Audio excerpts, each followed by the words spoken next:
시장을 뜨겁게 달구고 있는 종목들 알아보겠습니다. 최근에 흐름이 안 좋은 것은 철강주입니다. 기관과 외국인들의 쌍끌이 매도세가 부담을 주고 있고요. 반대로 강세를 보인 건설주입니다. 건설주는 기관이 좀 입지를 다하고 있고요. 잠시 후 9시경에 실적을 발표할 하이닉스 저희가 전망해 봅니다. 그리고 랑흥찬 회장 사퇴 소식이 전해진 신한지주에 대해서 전망 알아보고요. 애널리스트 연결해 볼 겁니다. 마지막으로 강세를 보인 태양광과 원자력 테마주까지 살펴보겠습니다. 안 좋은 종목은 철강주입니다. 그런데도 불구하고 지금 개인 투자자분들은 가격을 사는 듯한 느낌이 들어요. 철강주를 많이 사고 있다는 겁니다. 어떻게 보십니까? 철강주가 그럼 왜 이렇게 안 좋은지 좀 냉정한 이 팩트, 좀 사실부터 말씀드리겠습니다. 이건 우리나라 문제가 아니라 전 세계적인 어떤 그 시각에 대한 문제인데요. 어떤 그 글로벌 경기에 둔화대한 시각이 우려가 있고요. 특히 중국에서의 어떤 우려, 조금 줄어들 것이라는 우려감이 있습니다. 그렇기 때문에 세계 최대의 어떤 철강 회사 하시면 이제 미국에서는 US 스틸인 거 잘 아실 것 같고요. 세계 최대 회사는 이제 룩셈부르크에 이제 기반해 있는 회사인데요. 우리 그 아르셀로미탈이라고 아마 업계에 계신 분은 많이 아실 텐데 우리 일반 시청자분은 잘 모르실 것 같습니다. 어찌되었건 간에요. 지금 3분기 실적이요. 부진하게 발표한 것이 가장 큰 핫 이슈가 됩니다. 전분기 대비 순이익이 한 20%나 급감했고요. 매출은 오히려 전분기 대비 오히려 소폭 한 2, 3%인가 막 줄게 나왔는데요. 어찌되었건 간에 지금 차트 보시면 더 명확히 이해하실 것 같습니다. 최근에 6개월의 주가를 제가 하나 갖고 와 봤는데요. 제 위에 이제 여러분들 지금 보실 화면이 S&P 500입니다. 6개월인데요. 6개월 동안 올라간 적은 없죠. 1년 전 대비 올라갔다는 거죠. 6개월 대비는 올라가지 않았습니다. 두 번째가 이제 아르셀로미탈인데요. 계속해서 좋지 않았습니다. 그렇지만 반등을 시도하다가 최근에 주가 훅 빠진 것이 아르셀로미탈이고요. US 스틸미탈은 6개월 동안 30% 정도 빠졌습니다. 제가 드리고 싶은 말씀은 이미 많이 빠져 있었다는 것에 주목을 하셔야 될 것 같습니다. 다만 최근 들어서 더 실적이 안 좋게 났다. US 스틸도 마찬가지입니다. 실적이 안 좋게 났습니다. 3기에 나왔는데요. 문제는 이거죠. 포스코도 마찬가지가 있고요. 현대제철도 마찬가지인데 그럼 도대체 단기적인 수급의 문제는 뭐냐? 국내 기관이 엄청 팔고 있습니다. 두 주식 모두가 계속 파는데요.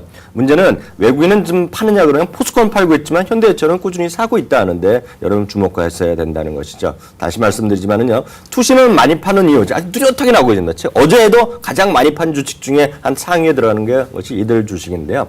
지금은 어떤 팔고자 하는 근거, 이유가 필요한 분한테 분명히 철강주가 포메이지 입장에서 팔 수 있는 가장 선단에 들어가는 걸 보면 됩니다. 다만 현대제철은 그럼 그동안에 왜 올랐느냐 이거죠. 그 전 세계 어떤 흐름보다는 결국 현대차 그룹의 어떤 수요처 그리고 장기적인 매출 확대 가능성이 있기 때문에 3분기 정도 실적이 어느 정도 또 조정권이면 이후에는 다시 현대제철 중심으로 매수에 가담하셔도 된다라고 저는 이해를 합니다. 네, 전반적인 철강주의 대응 전략은 어떻습니까? 일단은 지금 전체적으로 적극적인 비중을 늘리기 쉽지 않죠. 왜냐하면 한쪽에서 적극적으로 파는 친구들이 있기 때문에 그러니까요. 여기에는 무모하게 들어갈 필요 없겠지만은요. 이 언저리에서 조정 좀 마무리되면은요. 다시 매수 타임이 온다라고 저는 생각하고 싶습니다. 외국인 기관들이 쌍끌이로 지금 매도를 많이 하고 있는 상황에서 한번 철강주 접근이 가능한가 하고 좀 잘 살펴봐야 될 것 같습니다. 이어서 보면 저희가 반면에 건설주가 최근에 상승세예요. 네, 건설주는 이렇게 보셔야 되겠습니다. 지난주부터 말씀드렸다시피 이제 실적 시즌이 끝났고 내년도에 대비하자는 거. 저도 아시다시피 이제 증권회사 투자 전략 쪽의 파트, 포트폴리오 매니저를 많이 했지만 딱 제가 지금 증권회사 현업이 있다면 딱 두 가지 할 겁니다. 투자 전략을 이제 확정을 시켜야 될 것 같고요. 내년도 포트폴리오를 제시를 할 텐데요. 그러면 비중을 늘리는 종목군이 뭐가 있냐 그러면 저는 제가 만약 현업에 있다 그러면 지금 물론 방송국에서 일하지만은 두 가지를 일단 눈에 띌 겁니다. IT 쪽을 좀 늘리자는 얘기를 제가 할 거고요. 또 하나는 건설 쪽을 늘리자는 얘기를 합니다. 그 이유는 이거죠. 특히 IT는 하반기에 많이 앉아있고요. 건설주는 올해 내내 좋은 적이 실제로 없습니다. 다만요, 내년도 부동산 경기에 대해서는 설왕설래하지만 조금 회복될 가능성이 있다라고들 얘기하는 시점, 그리고 오른 적이 없다는 측면에서 본다 그러면 건설주를 내년도까지 보시면 조금씩 비중을 늘리는 게 맞습니다. 그렇지만 이건 장기적인 얘기고요. 단기적으로 보신 분들은 무슨 아파트 얘기하면서 중소형 건설주 해줘도 무방하겠지만 좀 장기적인 포트폴리오 구성하신 분이라면 늘상 말씀드리지만 GS건설, 대림산업, 삼성물산 정도로요. 조금씩 비중 조금씩 늘려가시는 전략 좋아 보입니다. 네, 다음 보겠습니다. 잠시 후 9시경에 하이닉스가 실적을 발표합니다. 컨센서스 볼 텐데요. LIG 투자증권과 대우증권과 한화증권이 내놓은 영업이익입니다. 거의 1조 원에서 안팎으로 좀 3분기가 예정이 되고 있고요. 4분기에는 많이 줄어들 것으로 좀 예상이 되고 있네요. 이한경 위원님께서도 얘기를 해주셨지만 이제 이후의 실적이 중요하다라고 말씀하셨잖아요. 맞습니다. 지금 오늘 실적 제가 보기에는 감히 말씀드리면 큰 의미는 없고요. 오늘 빠르면 이제 오늘 아침에 발표하기 때문에 오후부터 해서 내일이면 아주 쏟아질 겁니다. 그 커멘트들이 쏟아질 텐데요. 제가 봤을 때는 제가 반도체 애널리스트는 지금은 아니지만은요.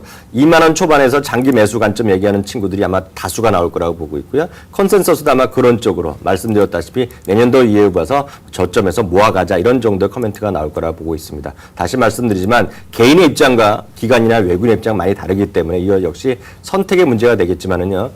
길게 보아서 한 5%, 10% 아마 포트폴리오 그렇게 담을 텐데요.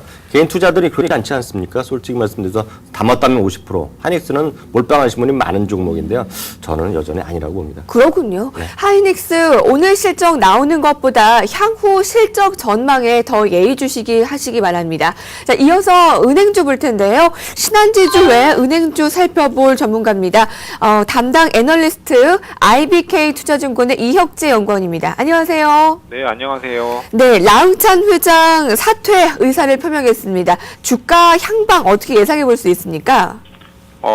단기적으로는 꽤 크게 영향을 미칠 것 같지는 않고요. 이미 오래된 재료이기 때문에 뭐 사태는 시장에서 이미 예상하고 있다고 보시면 될 것 같습니다.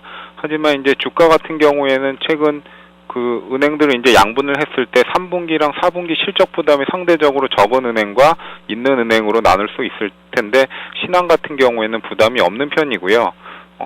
그거보다는 단기적으로 그 환율 흐름에 따른 외국 매매에 따라서 주가 흐름이 좀 결정될 것으로 예상을 하고 있습니다. 신한지주를 비롯해 기업은행 등 은행들의 실적 발표도 이제 하나씩 예정이 되고 있는데요. 은행주에 대한 전반적인 투자 의견과 최선호주를 꼽아주신다면 어떤 게 있습니까? 방금 말씀드린 것처럼 이제 양분을 했을 때 실적이 3, 4분기 부담 있고 없고 이렇게 두 개까지로 나눌 수가 있을 텐데요. 하지만 대부분의 은행주가 내년도에는 그 예년의 실적을 회복할 것으로 예상을 하고 있습니다. 3분기에 가장 큰 이슈가 됐던 거는 부동산 PF 부담이고요. 4분기에는 이제 고정이와 여신 비율이 될 텐데 어쨌든 올해를 기점으로 그동안의 부실 처리가 마무리가 되고 내년부터는 다시 좋아지는 그림이기 때문에 펀더멘탈을 감안을 했을 때는 주식은 윗방향으로 전망을 하고 있습니다. 하지만 그 방금 말씀드린 것처럼 단기적으로는 환율 흐름에 따른 외국인의 매매가 주가의 방향을 결정을 할 텐데요. 지금 원달러 환율 같은 경우에는 미국의 양적 완화에 대한 기대감이 점차 이제 줄어들면서 그 바닥을 다지고 상승한 듯한 그런 움직임을 보이고 있습니다. 최근에 이제 그 수급 상황을 보더라도 외국인들이 지속적으로 은행주를 팔고 있는 상황이기 때문에 뭐 환율이 혹시라도 상승 반전할 경우에는 단기적으로 은행주는 좀 주가 전망이 불투명하다고 보시면 될 것 같고요. 그 중에서 이제 탑픽을 말씀을 드리면 저희는 하나금융지주를 말씀을 드리고 있습니다. 대주주가 매각을 하면서 단기에 급락을 했고 지금 그 주식 주가 수준이 이제 장부 가치의 70% 미만으로 떨어진 상태입니다. 그 우리금융 지금 매각 절차가 이제 29일 금요일 날 공고가 날 텐데요. 그 매각 절차 진행에 따라서 혹시라도 그 인수 주체로 하나금융이 결정될 경우에는 뭐 단기적으로 그 증자 부담이 부각이 될 수도 있겠지만 중장기적으로 봤을 때는 밸류에이션이 한 단계 레벨업 될 수 있는 계기가 될 것으로 예상을 하고 있습니다. 내년 상반기까지 봤을 때 적어도 한 30% 이상의 수익이 날 것으로 전망을 하고 있습니다. 네, IBK 투자증권의 이혁재 연구원이었습니다. 감사합니다. 네, 감사합니다. 테마 흐름 볼 텐데요. 원자력과 태양광 테마주를 살펴볼 겁니다. 원자력 주식 길목 지키기 얘기를 해주신 바 있는데요. 어떻습니까? 네, 맞습니다. 원자력도 마찬가지, 태양광도 마찬가지입니다. 사실 태양광은 제가 그 언급을 일부러 좀 안 했습니다. 제가 선호도가 약간 떨어지는데요. 어찌되었건 간에요. 원자력, 태양광 모두 다 결국은 G2N이 결국은 그린 성장 이런 것과 일맥상통하는 것이죠. 대체 에너지. 다만 사실상 풍력은 세계 최대 풍력에서 좀 실적 안 좋게 나왔거든요. 미국에서. 그래서 약간 좀 썰렁한데요. 주식은 모르겠습니다. 우리나라 주식은요. 어찌되었건 태양광 다시 한번 좀 부각되고 있는데요. 좀 선호하신 분 분명히 길목 지키기 가능한데요. 종목 선택이 중요하겠죠. OCI가 있고요. 웅진에너지 있고 시장에 탄력적으로 움직이는 SDN 같은 것들이 대표적으로 어찌되었건 분류되고 있는데요. 하나의 큰 제품의 그 어떤 흐름 보면 제일 상단에 있는 게 OCI입니다. 그래서 그런 점도 있고요. 예상 실적 기준 PR만 말씀드리면 실적은 명확해집니다. 웅진에너지가 21배 정도 나오고요. OCI가 12배 정도 나오거든요. 선택은 시청자분들의 몫이겠죠. 저라면 당연히 OCI를 갑니다. 예. 오늘 말씀 감사합니다. 네, 감사합니다.